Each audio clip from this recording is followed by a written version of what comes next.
as no, despite what it may appear, I am not J. Powell. Good start. So unfortunately, Jay's flight was cancelled, so he won't be able to make it to this panel. So I will hold the fort for him in moderating the panel. And first of all, thanks to everyone for sticking with us until the end of the day. We've gone through various sessions about multiple types of funding and publishing related topics, and the goal of this panel is to sort of round up the discussion, cover any remaining points and any hot topics and trends on these things. So let's get started, and I would like to invite the panelists to briefly introduce themselves, and then well, actually kind of all spoke today, so very briefly for you, and then Malin maybe can introduce himself. Okay, I think everyone can hear me, right? Okay. Yeah, I was here a couple of hours ago. I'm Vlad. I am a scout / biz dev / everything in between. I've been working in the industry for over 10 years at this point, specifically in indie publishing. Like I said earlier, I used to work at Those Awesome Guys, which is probably still the only Romanian publisher in the indie space to this day. And since then, I've freelanced for a million other publishers. And right now, I'm focusing specifically on Oro Interactive, which is a small publisher from Belgium, and also working with a private fund from Sweden called Bright Gambit. I think that's it. Hi, I'm Bobby. I did a talk a few hours ago where I introduced myself. I'm the founder of Kando Factory, and hopefully everyone was at the talk, so I'll skip over to you. Hello. Can we check the mic? I don't know what maybe Hello? Okay. I'm Malin. I'm a business angel investor. I invested in a couple of gaming startups and another couple of gaming-related startups. And I used to lead the main group of business angels in Romania, Tech Angels. That is a very nice group. Yeah, that's it. Thank you. So we have, between the three of you, we have representatives from both, equity investors, angels, publishing, scout and publisher perspectives, and just general in project funding as well. So let's start, and I would like to ask each of you, if you had to pick one topic, what do you think is the hottest thing right now, the hottest topic, the biggest trend that is happening in relation to funding and publishing games, just to sort of kick off the conversation? There's a lot of hot topics, and the space is, I think Bobby also mentioned this, is very convoluted and it's constantly changing. From one day to another, things that worked yesterday don't work today anymore. And then, it would probably take us hours to fix and figure out exactly all of the problems on the spectrum. For me, an interesting thing is obviously budget and budget sizes. And this is something that has been a topic of discussion for different reasons since 2020 and even before that. Long story short, budgets are getting smaller and smaller, and both developers and publishers should try to adapt to this new reality that we live in. And yeah, I guess a topic of discussion, would that be something that would be interesting for both of you? I guess the downscaling of budgets and projects that is currently happening. And the second one for me would be related to platforms, and still I think that's something probably that we would have required someone from a platform to be here. But yeah, platform and discoverability is an ongoing issue and a hot topic for everyone It's complicated to get your games seen. And yeah, maybe we can chat about that as well a little bit. Yeah, we could. So I view pitches all the time, right? And then so there's like these trends in terms of like flavor of the month, I like to call them. It doesn't change month to month that frequently, but there's definitely these trends. So at the moment, there's definitely a trend of Balatro-like games. There's a lot of those pitches coming, and there's a lot of like co-op pitches as well. And you probably know why and which games are causing those things to happen, but there's a lot of those going around. And so that's from like a publishing perspective. There's a lot of those pitches hitting publishers at the moment. And there's success in those areas, right? And people play those games, they love those games, and they're like, well, I want to make a game like that, and maybe I can do like a familiar but new in some way. So that's why I think that that's what's happening right now in terms of games being pitched to publishers.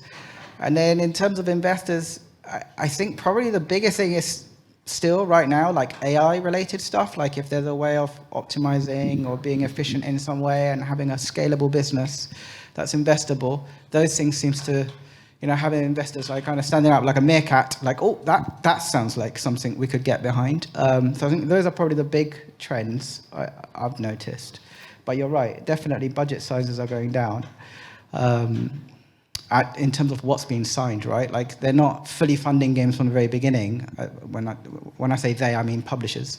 They're kind of coming in part way into the project and helping get it to the finishing line and beyond, hopefully. Malin, what's your take? You are one of the few people in Romania that actually invested in games. How do you see it? How do you look at the space today? And what are the trends that you see? Well, I love the space, and I think life is but a game. And actually, I tend to, budgets are definitely going down, but they're actually not going down, they're shifting towards some other areas. And who'd ever thought that, yesterday we had drones, so toys, killing the real, carriers, bomb carriers. So that's really, the guys were playing, you can imagine, they were, doing some flying simulators there, so it's fun. So I think in terms of angel investors, however, to answer the question, there are many, during these times, there are many other opportunities that are safer, and that's somehow decreasing the appetite to invest in games. However, if there is a good game and a nice story behind it and so on, I think it's investable. So besides, Bobby mentioned, both of you mentioned about budgets sort of being reduced. What are the other ways that this space, the indie funding space, has shifted in the last 2 or 3 years, let's say? Don't dare say more because more than that everything changes. But what other shifts do you see? Yeah, for me, at least in the space that I've worked with, I feel like that one is the big one. The budget and the scope specifically have been going down, and you've seen a lot of publishers that used to, go for multiple millions in terms of budget. These days, try to limit themselves to $1 million or even less than that. Another thing that kind of happened in the publisher space is the fact that you constantly see new publishers or new funds popping up that are very specialized in certain things, and I think that the ones that I work with, specifically Oro and Bright Gambit, are part of this new trend that's happening. For example, Bright Gambit only offers the funding side, so they put forward money for a project to get it over the line. Or to fund the prototypes, so either at the very start or the very end of the development cycle. Obviously, if there's an interesting project that can jump into the middle, that's perfectly fine. And also, for example, Oro specializes on very, very small games, small-scale games from small teams. And this is something that's happening because we're trying to make the whole process of pitching and signing a project be as efficient and as fast as possible. Bobby talked about this earlier in his presentation, that it still to this day, it takes publishers like 3 to 6 months probably to sign a project. We're trying to change that, and I've been seeing a lot of like micro publishers trying to change this process, where instead of taking like 4 to 6 months until they sign a project, they try to do it in a month or a month and a half and something like that. So things are speeding up. I think besides the budgets and the projects being downscaled, the process is trying to be as fast as possible. You mentioned something, and I think this is worth spending a little bit of time on. I think one area that we're seeing more active today than we did a few years back, because we sort of had, if we see this as a sort of a spectrum, not a spectrum, but you have sort of publishing funding on one side and equity funding on another side. And we have, I see something that's been happening in the last few years. We see now that, different entities that fund projects without taking equity. So sort of takes a little bit, taking the publishing model and funding projects, but on a rev share basis. Why do you think this is emerging as a funding mechanism? Yeah, so like Calu Knights is probably the most famous group that does that, and then there's more like newer funds that are like rev share based as well. Like why it's happening, and it's a really interesting model, right? I think it's a really, really good model, and I think the model would work particularly well if it came with some kind of mentorship and guidance, or a community that can really help that team to deliver on their vision really, really well, beyond just making a great game, but also building a community and engaging with that community after the initial release. And earlier, sorry, I'm going to go slightly off topic, but earlier at the end of my talk, you asked me, like, when should a team release a demo? And in my head, I was like, thinking of a team that was really bootstrapping and they don't have enough resource, and it's like, well, the sooner you can, the better. But, I get how tight it is, so at least 3 months, if not 6 months. But really, it should be you get your game into the hands of your community as soon as possible. It's the ideal situation. And you start to get feedback and you build momentum gradually. But anyway, going back to your question. So I think the reason why those new fund types are appearing is because there's a lot more stuff that you can do off the shelf, right? Go back 20 years, you had to create your own engine. Like, there was a lot less sort of off-the-shelf tools available. Whereas now, there's a lot of tools available to you, and there's a lot of services available to you. There's even like publishing teams that provide a publishing service, right? And they don't fund, and actually they take a fixed fee, and they help you publish your game, for example. So it's like all these new ways of getting to market now. And I think previously it would have been probably a bit more challenging to say, for an investor to probably feel comfortable to go, here's a bucket of cash, and I trust you to not only make this game, but also have the relationship with the platform holders and all the other things that come along with publishing. Whereas now it's actually a lot easier, at least compared to before, in the context of what was happening before, to get your game to market, right? So I think because of that sort of reduced friction, it's a more viable proposition for those people who want to create a rev share based fund to go and raise money from LPs.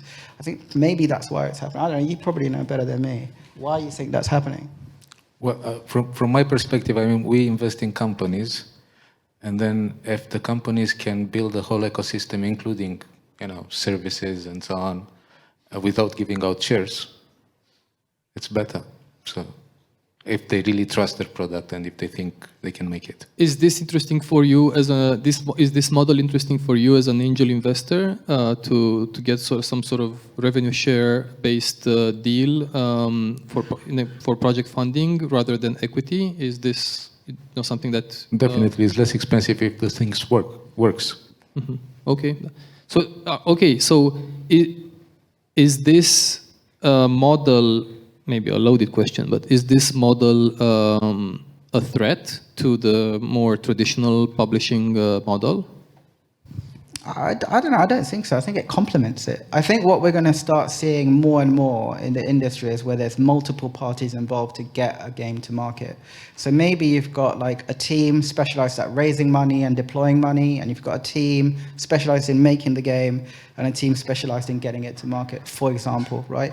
It could be at least 3 different groups involved potentially to like help realize the vision. It's going to be tougher to get rich though, because if you involve like 4 or 5 different partners, the rev share gets lower and lower and lower, and at the end of the day, you're going to start making calculations. Jesus, how many copies am I going to need to sell now if I have like 5 different partners? But then again, that's why maybe it's a smart idea to start optimizing the development process and figuring out exactly how to make smaller games quicker without huge costs, bringing them to the market. And if they fail, it's not going to be your entire, savings fund emptied. Yeah, I think that's a great point, because as it happens, I was talking recently with a local team that have pretty significant IP that they wanted to use for a game, and the discussion was circling around this. Oh, we have sort of an initial equity investor, and then maybe we can apply for some project funding to get us to a vertical slice, and then maybe we'll pitch to a publisher. And okay, this seems multiple funding rounds basically to get to the finish line, but that is, you make a good point. You have to then split the revenue into multiple ways. But yeah, I think it will be very interesting to see how this. It is bureaucratically more complex, but at the end of the day, it's probably safer for everyone involved if there's like multiple, stakeholders involved in a deal like this. The developer is obviously going to be. Depending on how the deal is structured, the developer is going to have like the most issues financially, unfortunately, but that's always been the case. But it's on the partners to make sure that the developer has everything they need in order to, be able to deliver the project and survive at least the first month afterwards it's released. All right, I want to switch gears for a second.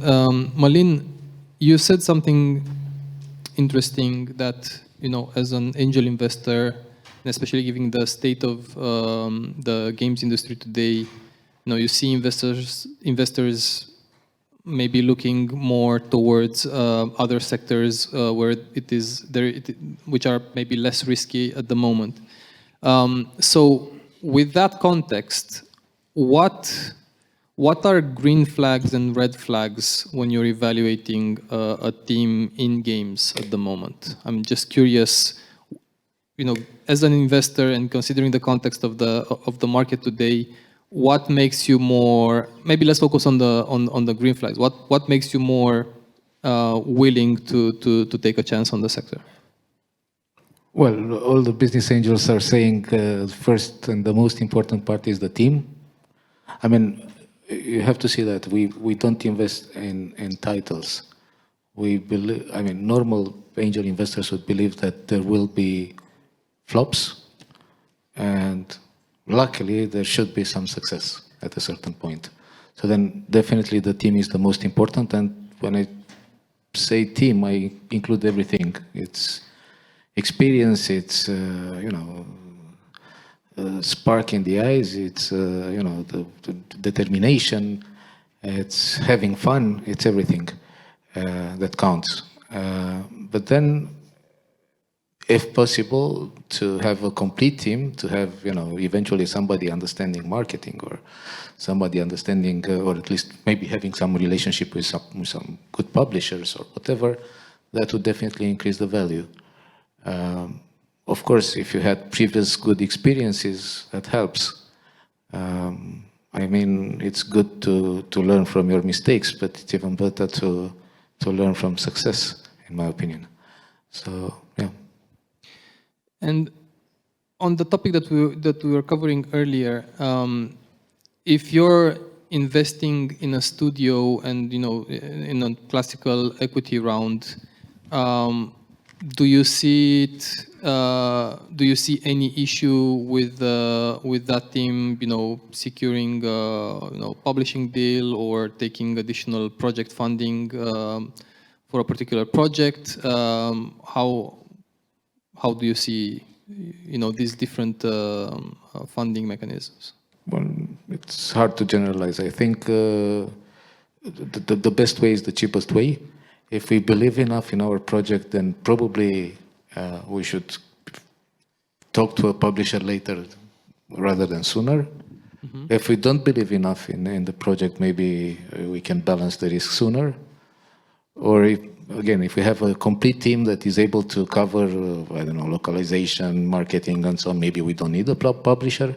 So it depends very much on the project and on the team and the company and so on.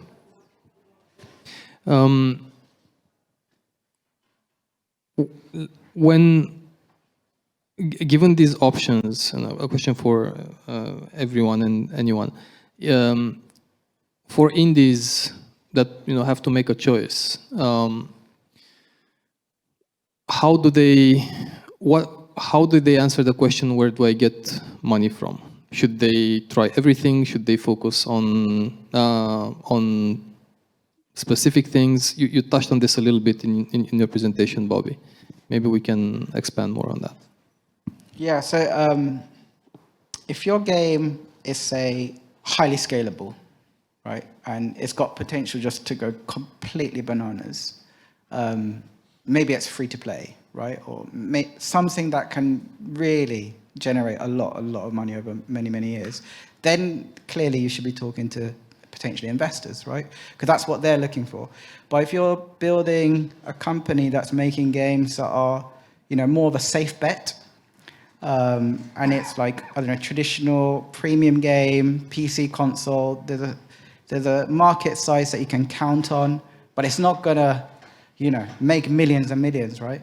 Then probably you need to be talking to publishers, because usually investors are looking for something that's really highly scalable, usually. They're looking for 10x, if not more, ideally. Whereas publishers are usually happy with a much lower multiple, maybe 3x, they'd be quite happy with. And they're quite happy with it because they've got a high internal rate of return, right? They get to see the money back quite quickly. They're not trying to realize something 5-10 years from now. They're trying to realize it in the next couple of years from the initial kind of deployment where they started to deploy cash. So because their lens is quite different, depending on what your proposition is, you need to approach the right group of people to try and approach. But now there's like new models, right, emerging. Like there's people that are taking both equity and rev share. And there's all sorts of stuff going on out there at the moment. So I think you need to kind of do your homework as to understanding first where really you're trying to go as a team, what you're trying to deliver, and understand, okay, where are the gaps in my team to deliver success, and who's going to best fulfill that gap for me. Yeah, I think the most important thing, the first step in the whole process is for you to figure out what you need, right? And put that on paper, structure it nicely, and that becomes your ask. And that is what you go to either publishers or funds or whoever else, whatever other resource there is out there, with a nicely structured ask. As long as you're transparent about everything that you need, they'll be very transparent with you about what they can provide. And then it's for you to decide if this is a fit or not. It's something that all developers need to understand, is that nobody's forcing you to sign a deal, ever. I know there's pressures with like financials and stuff. Everybody's like spending their own life savings on trying to make a game, especially in the small indie sector, in the small indie space.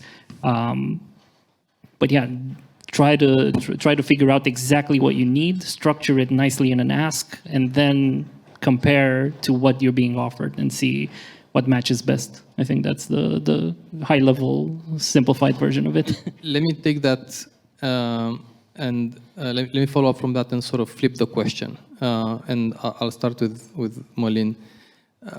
when should a independent developer decline a deal offer? What are things that you should say no to? So from an investor perspective. Well, first of all, I think the best place to take money from is the customer. So if you can get money from your players, then by all means do it. I mean, it's better than any. But don't do crowdfunding, please. Don't. No. The players, whoever plays the game. So that's the best way. And by the way, I admired very much, to also part of a previous question, one thing that George used to say was, tomorrow I'll be smarter. So learning from the people that play your games is very important, in my opinion. It should be a constant loop, a constant feedback, something that you can always say that tomorrow I'm smarter, so I know better what I have to do. So first time when you should say no to any deal is when you can take money from your players, and then you learn how to scale and to grow and so on from them. Okay. Then I think you should always keep in mind that you are the ones that made the company. You are the ones that understand that have the vision, that understand, the path. So at least for equity investors such as you should never accept to go too low. So definitely you should always have the majority of the equity, and you should always be in the driver's seat. So that's very clear. In terms of titles, it's hard to say because it depends very much on the KPIs that you have and the measurements and so on. So I wouldn't set a rule for that. What do you guys think? Before I answer that question, let me just roll back to that earlier question, because I don't think I said it. I think I said it too abstract. So to be more specific, like if you think about, do I want to go to an investor or a publisher? If those were the two options you were considering, like, do you want to manage your own community? Do you want to do the localization and QA and all of those things that a publisher And do you have the resources to do that? But do you even want to do it, right? Because you could go to the investor and get the resources to have that hire, but do you want that in your team first and foremost if you don't have it already? So it's like, if you understand what you want, then it becomes clearer as to what kind of partnership makes sense for you, basically. But because there are service providers who do publishing services, et cetera, now, maybe it's still something viable, right, to go to an investor rather than a publisher. But I think maybe you end up just going to both. Maybe. Who knows? Anyway, to answer your question about when you should say no to something, I think if you feel like, I don't think it's usually not one deal term that makes it like, ugh, I don't want to do this anymore. It's usually a build-up of deal terms that amount to one deal term in particular being the trigger for you to go, that's a deal breaker, right? It's usually multiple things. So it's like when it gets to a point where you feel really constrained and you feel like this just isn't fair, or I don't feel like I'll be able to deliver on the vision that I want to deliver anymore. When you're having those conversations, you should probably walk away because you're going to be in that deal for years, right? So you shouldn't start doing something and sign up for something that you just feel is going to just suck from day one. Like, just don't do that. But I don't think it's like one particular thing that usually is the thing that causes that. It's usually a multitude of things that cause that to happen. So if you're talking to someone, say, about investing into your project or your company, and you feel like they totally don't get what we're trying to do, right? Then maybe you should walk away anyway, before you even start talking about deal terms, because they don't get it. Maybe if they've got some approval rights in terms of how you operate and what you're going to focus on, then it just won't be right if you're not seeing eye to eye, right?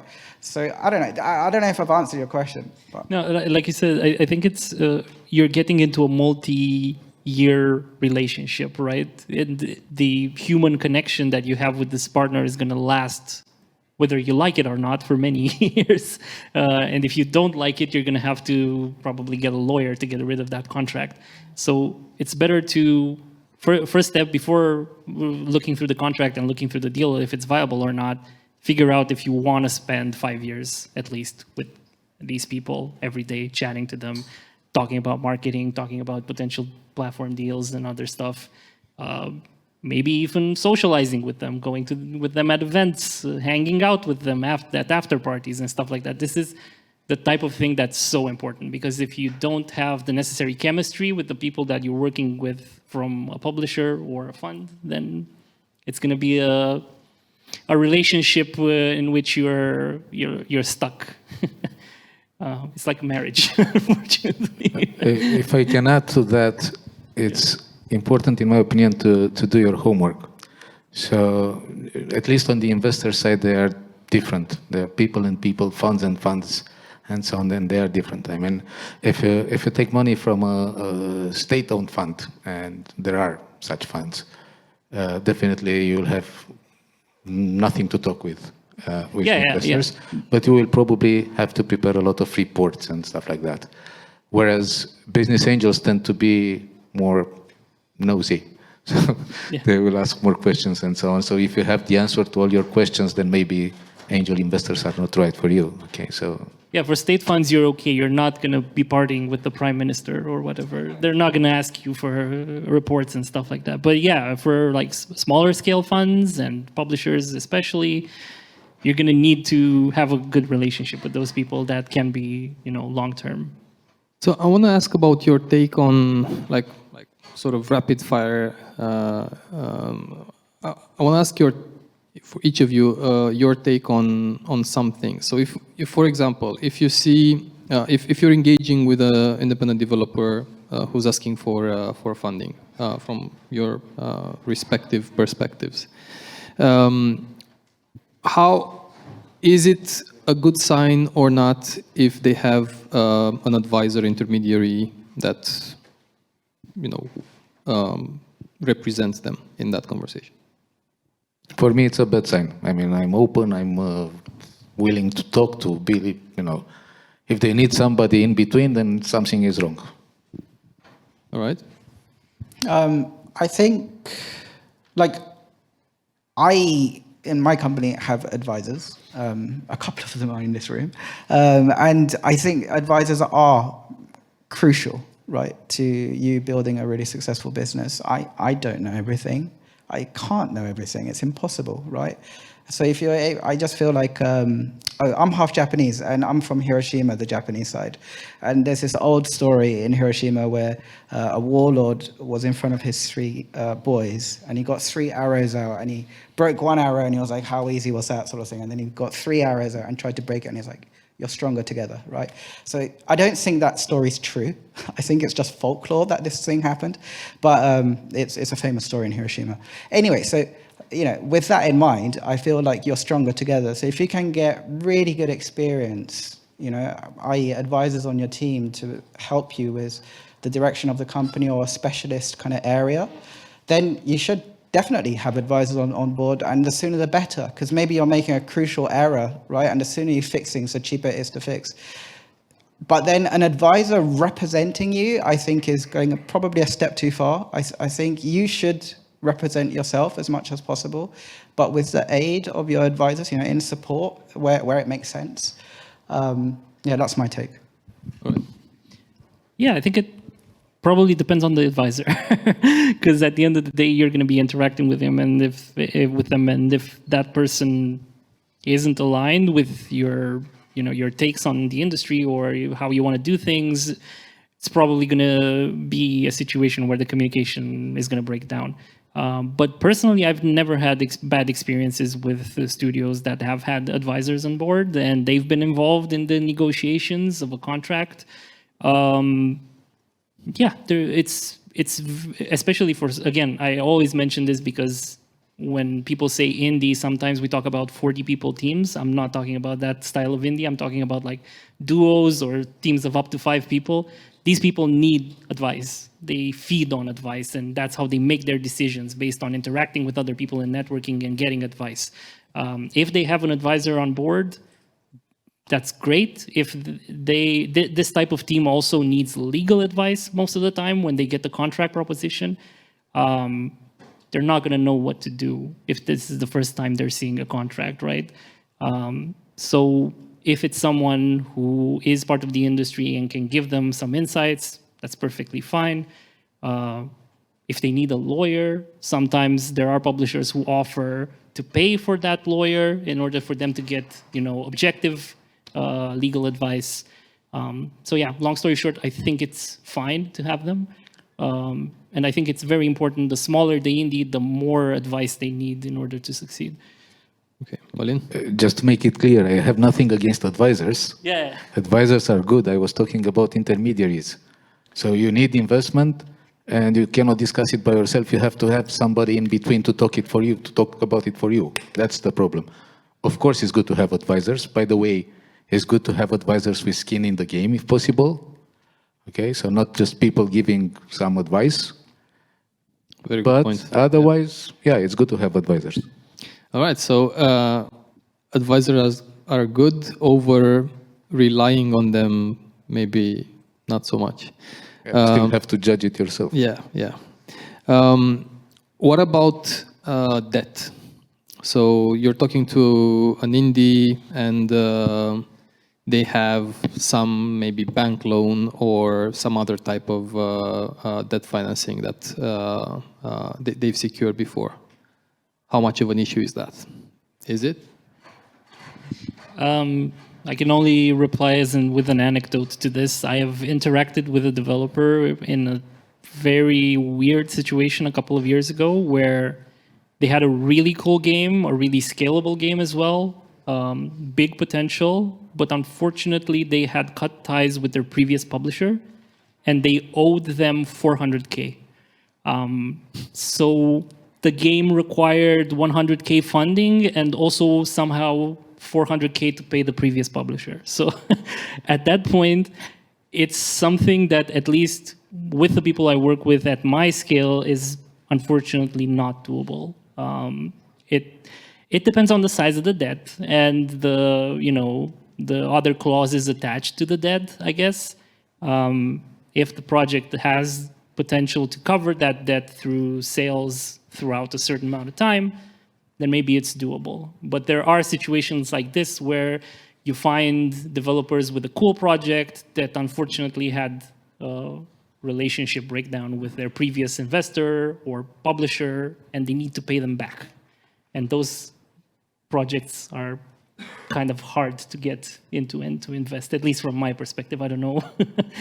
I know there are publishers or investors out there that kind of live through these types of projects because they come in as a savior of some sorts, if they truly believe in that. But I think that's a very rare thing right now.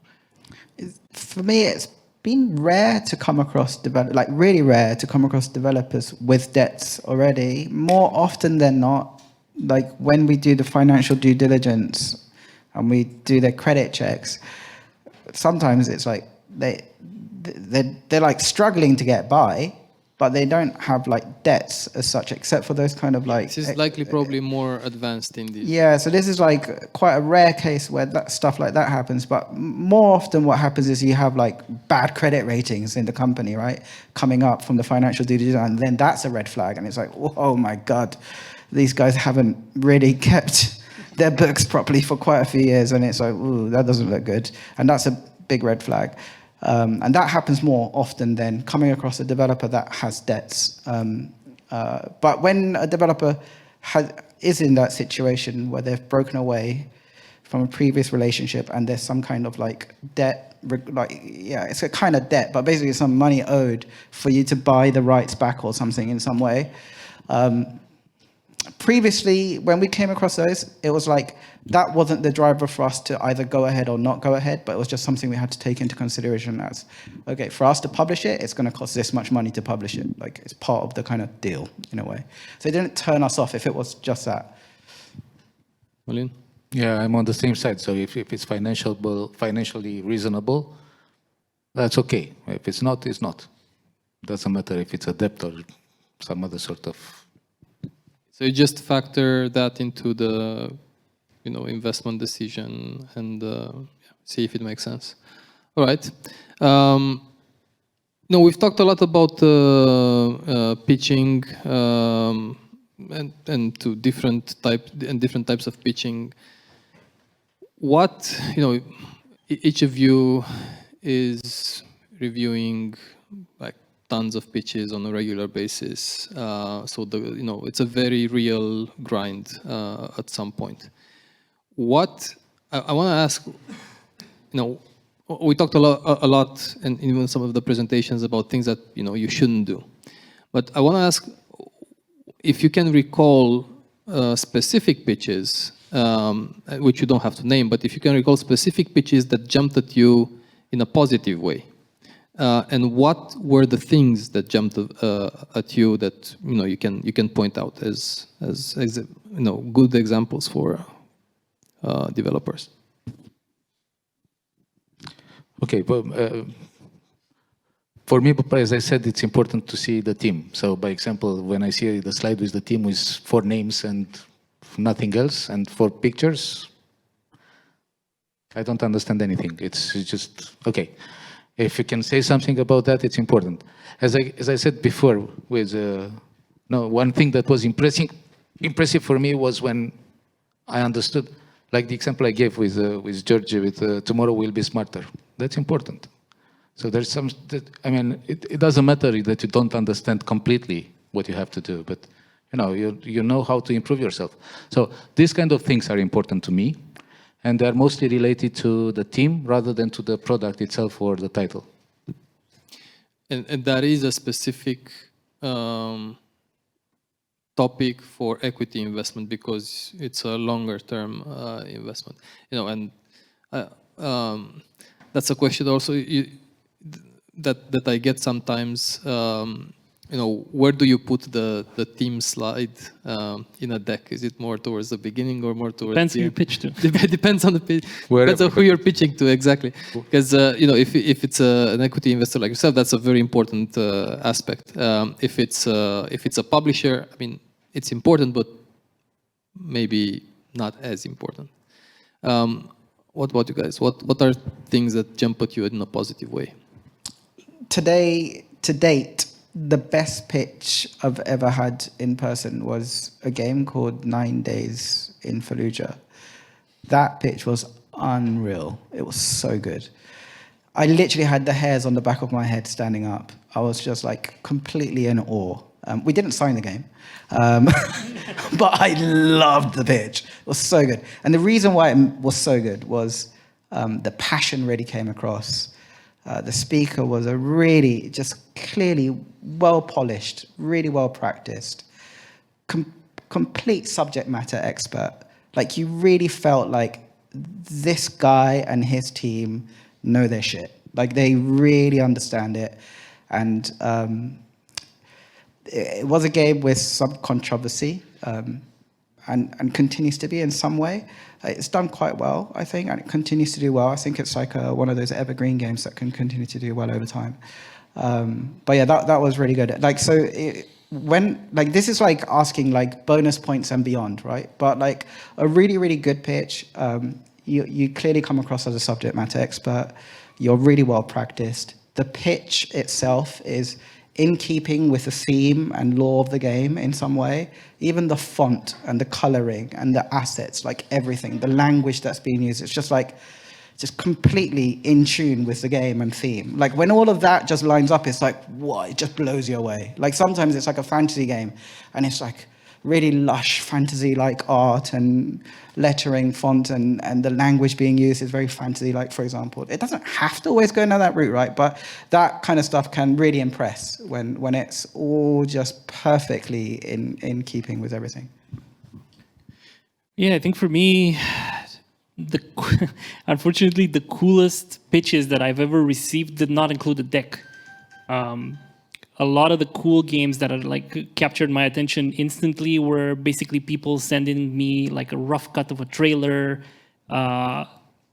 something visual. It's always about visuals that attract attention. Obviously, there have been hundreds probably of really cool decks that I've seen throughout the years, but some really cool games that I managed to sign and got interested in were pitched without a deck, just somebody sending me either a video or a screenshot or a splash art or something that, like I said, triggers the heart, not the brain, first of all. because we try as scouts, especially, to be as objective as possible, but you can't help it. If you like games, you're going to get attracted by certain things. And I don't know, as a simple example, I think in early 2019, at TAG, we got pitched Cult of the Lamb. And that game did not have a pitch initially. They sent us just a 5-minute video of gameplay of their prototype. And you already know Cult of the Lamb. That game made millions and millions. It's like huge. It's one of probably Devolver's best-selling game at this point. I don't remember the stats exactly. But yeah, we met the guys making the game at a convention. I don't remember exactly. I think it was a GDC. They pitched us this crazy idea for a game that became Cult of the Lamb, and it stuck with us for so long. By the time we got the pitch, they weren't even looking for an insane amount of budget for that time.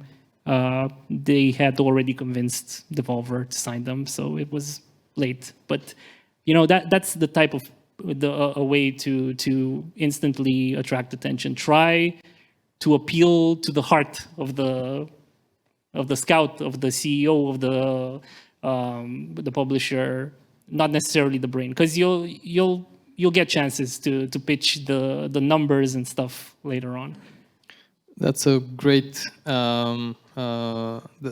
that's a great point to sort of end on, and we'll start taking questions from the audience in a second.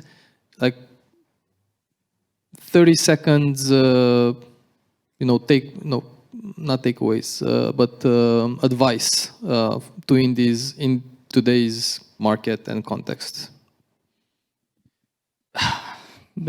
Quick fire stuff, make small games. Stop making games that take you years to make. Be as transparent as possible with your process. Start documenting your process as soon as possible. Make blog posts, make videos, stuff that even if nobody watches at the beginning will help you in the long run, because publishers look for stuff like that. If you have the necessary tech and ability to make cool videos about your game, do them.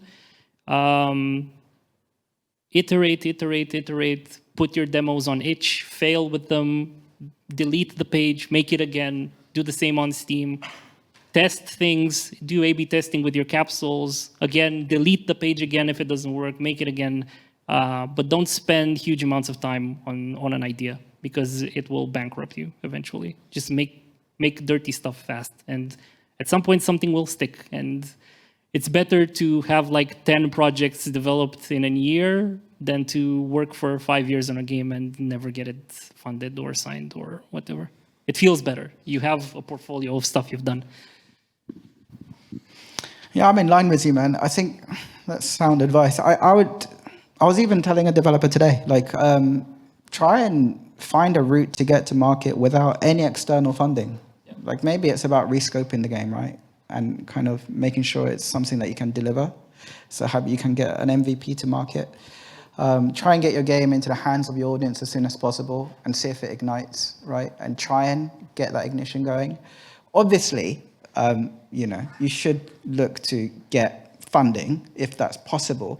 But if that means that's putting everything at risk, it's like, oof, because it's still a bit topsy-turvy, the market. So if there's a way you can get to market without funding, try and make that happen. I think it's important to validate an idea first, right? Validate one of your 15 little games and then expand upon that. I think it's a way better business model than working, like I said, on your dream game all of your life and then nobody cares about it because it's an RTS and people don't want RTSs or other genres. Malin, what about you? Well, I'd say if it doesn't work, keep trying. It's an old saying that donkeys don't get laid because they are beautiful, but because they are insistent. So, yeah, keep trying and have fun in the process. All right. So, before we start taking questions, just a shout out to the Powell Group. They have an amazing track record in helping out indies. Jay is there on Meet to Match, so even if he couldn't make it today, if you reach out to him, I'm sure he will answer, and his team may be able to help you. So drop a line, look into what they're doing, and hopefully Jay will be with us at future events. All right, let's take some questions, and I'll do this. Hi, this is more of a thing that I noticed, especially from Vlad's presentation and so on and so forth. It feels like nowadays getting funded is almost like cutthroat competition. And it's becoming more and more difficult, and of course. But I was also wondering, because sorry if this is going to sound weird, but I'm born in 2000, so I'm not really, I have no recollection of that period, but it feels that in the late 90s to early 2000s, it wasn't that difficult for studios to get funded in order to make games. And it felt like at that point, games would take more risks. Like, think about the Legacy of Kain series, if you're familiar with it. Like, you had basically vampires and whatnot, and it felt like back then the focus was more on fun. Let's make games fun. And it feels like now the focus is more on, well, we gotta please the people that invested in us. So how do you feel about that? Because for me, as an avid player, I play a lot of games, it feels like today the shift from actually making games that developers themselves want to play, it's more of a following the same recipe in order for us to make the money that we invested in more. First of all, I can't really talk about the 90s because I was like 5 years old. I'm not that old. But yeah, I understand your point, by the way. I can refer this to the 2010s and the early indie gold rush, let's call it. And it refers a lot to what I said in my presentation about quantity. There's way more games today, and that's why you need to constantly iterate and adapt and try to figure out trends as well and do market research. Again, this is an example that I worked on with Move or Die with my friend Nick, who made Move or Die. Back then, in 2014, 2015, in order to make $1 million, you just needed to release a good game on Steam. That was the only thing you needed to do. There's nothing else. You didn't need to take into account marketing or any complex things because there are way less games on Steam. There were like probably 1 or 2 games that were really good coming out a week, not more than that, even less probably. So in his case, when he launched Move or Die, in 2015 in early access, and then in 2016 in 1.0 full release, he did a lot of stuff, but that came as a win more card, not necessarily a obligation to promote the game, because his game was good enough to sell on its own, and that's the only thing that mattered then. And that's why back then indies could just make the game they always dreamed of, because if they put enough work and they had enough talent and had enough quality to their work, the game would sell. Nothing else mattered. Today, that is no longer the case, unfortunately. You're competing with a million other games that come out every day. You need to stand out. And there are a bunch of articles on this topic, but you're not only competing with games, you're competing with free-to-play games as well. You're competing with mobile games as well. You're competing with Netflix, with a shit ton of other media that pops out, and it's competition. Yeah, it's true. I was also thinking about that, but maybe this is coming from being myself a player. Are you, and this is for all of you if you're also players, are you not worried about the fact that games are moving away from being fun and just that, because it feels right now that we are following, as I said, the same recipe, and the fun is getting sucked out of it? So I think games that were being made in the 80s and 90s, and maybe to some extent the noughties, but particularly the 90s and 80s, were there were much smaller teams with way shorter cycles to get to market. It's a lot more expensive now. Can I just say one thing, and this might be subjective, but I think that a lot of the games that came out in the 90s were bad to today's standards. You know what I mean? A lot of them were not very good games. I know we have the nostalgia lenses on, and we think... Yeah. But the thing that people think about is the games from the good old days. This kind of mentality just says that there were very few options back then. You know?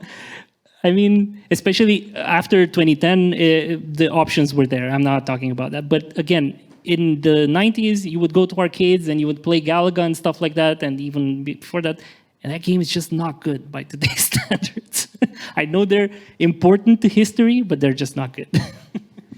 Yeah, like I think there were good games back then. Yeah, I'm not saying there were, but I'm just saying that... But there was probably more, there was an emergence of more genres back then than there is now. Yeah. I think that's fair to say. But I think today, I agree with you. Games today, I think they're a lot better. But there is a lot of this kind of churn of like similar content, right? Like fast follow. And there's some publishers who just like, we just make this type of game, and they're just like basically the same game, doing like quite a boring job, but in a simulator, for example. And they're just churning out this stuff, which maybe it's the kind of game you're referring to. But like generally speaking, I think because budgets are bigger, there's more at stake. It takes longer to get to market. It's like a huge investment, and there's more data available now than there was back then. So naturally, we're going to be, as investors, a bit more scientific in terms of how we approach things. And the only way you can be scientific is looking at historical data. So if there's something that's completely brand new, and it's like, yeah, but to deliver this super innovative thing that no one's done before, well, the first question you ask is like, what? Why has no one done this before? Is it just a terrible idea? But if they're the playable and it's really fun, then naturally the people who are looking at it are going to be looking at it at, you know, the fun factor of it. But then they also have to assess, like, okay, for this investment level, will we be able to kind of see a return on an investment?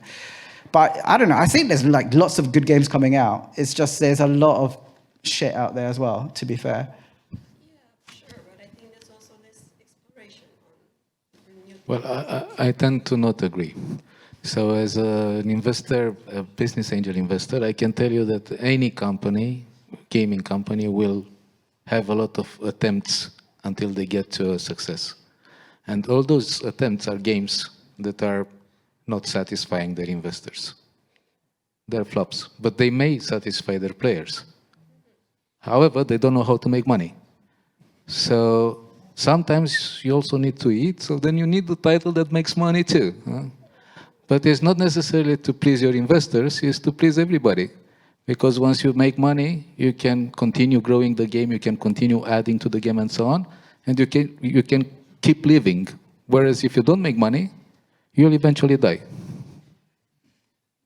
If I may add, it's not one that excludes the other. You need both. You need, and I'll channel Sven Vinke, the CEO of Larian, who actually said that in his the Game Awards speech. They couldn't have done the Divinity games and the Baldur's Gate 3 if they didn't have the financial comfort to do it. That is, a very important part of the equation here. You need teams that are passionate about what they do and to try to make good games, and you need them to have the funding to do it. And it doesn't always work out in one direction or another, but you do need both. So let's take one more question. And okay, you raised your hand first.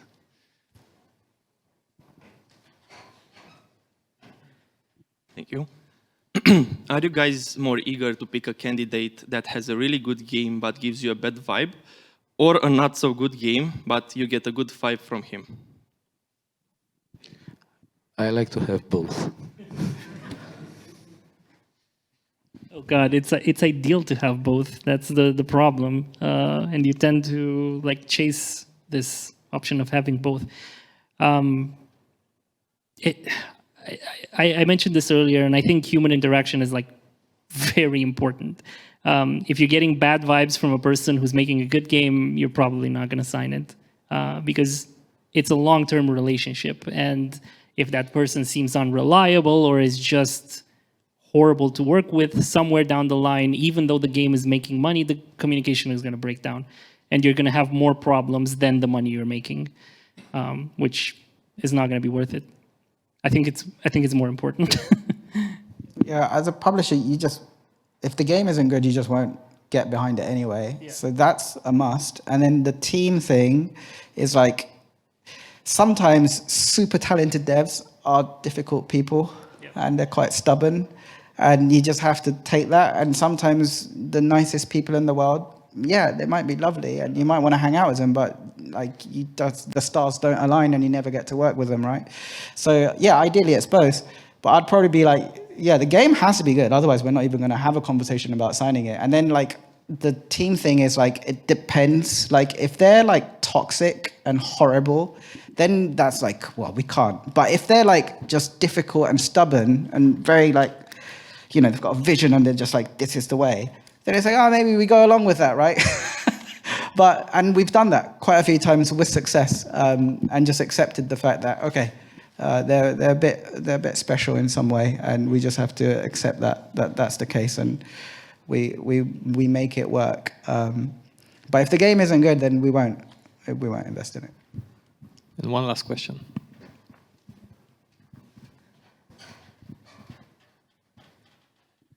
Hi. So my question is two parts. It's related to crowdfunding, and the first part is specifically for Vlad because he was very adamant about no crowdfunding. So I want to ask him first why, and the second part would be for all of you is, let's say a developer comes to you and says, I've crowdfunded this demo.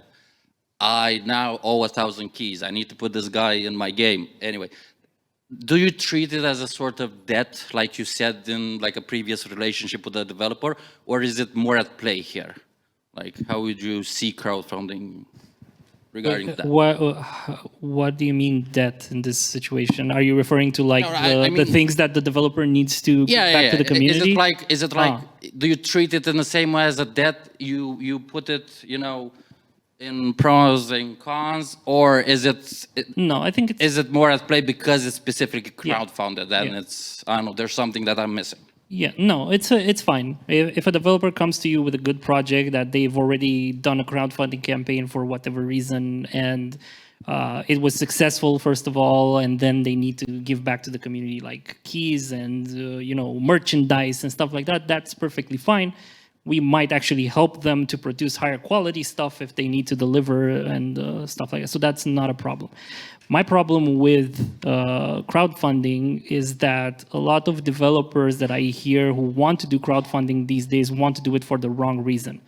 And that is to raise money to make the game. Crowdfunding is not for that in 2025. Crowdfunding is a marketing tool. You do a crowdfunding campaign when you already have some sort of community behind your game in order to push it to the next level, right? That's why a lot of very successful campaigns have very low thresholds and they destroy that threshold, right? They ask for 30K and they get $1 million because that's a story. Right, you get to go to IGN and Kotaku then and talk about how, hey, I asked for 35K to make my game and I got $1 million from my community, and that gets the PR ball rolling. You know, I actually have a specific anecdote with the game that I signed very recently to Oro. The game is called Mama's Sleeping Angels. It's a very weird Y2K style vaporwave game with a very, very niche style of community. That guy who's making the game, he's a solo dev. He really wanted to make a Kickstarter before signing with a publisher because he thought exactly this, that he could not only rely on that community to give him the money, but surpass the numbers in order to sustain him and the project for a year at least. And he created the campaign. He had some sort of community behind it. But he had no know-how on how to deal with it. And so he failed that campaign. And even though he had a good project that had interest from publishers, after he failed that campaign, no publisher wanted to talk to him at all. because he basically declined everyone, even though there was interest for him, and told him, I'll do it with my community, which unfortunately wasn't there for him. But for us, that didn't sound like a negative thing. We still think the game is good, and that's why we signed it.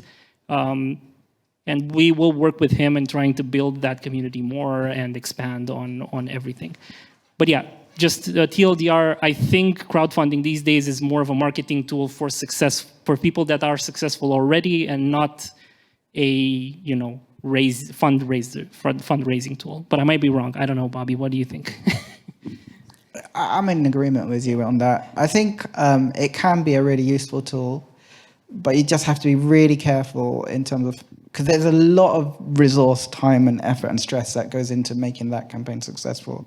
So you need to be really clear what you're going to do, why you're doing it, how you're going to do it, and don't overcommit, obviously, with the stuff, because that can just break things. So it's like, if it's used well, it can become a really good weapon, but it could be a double-edged sword and kind of hurt you if you don't do it right. All right, let's give a warm round of applause for our panelists.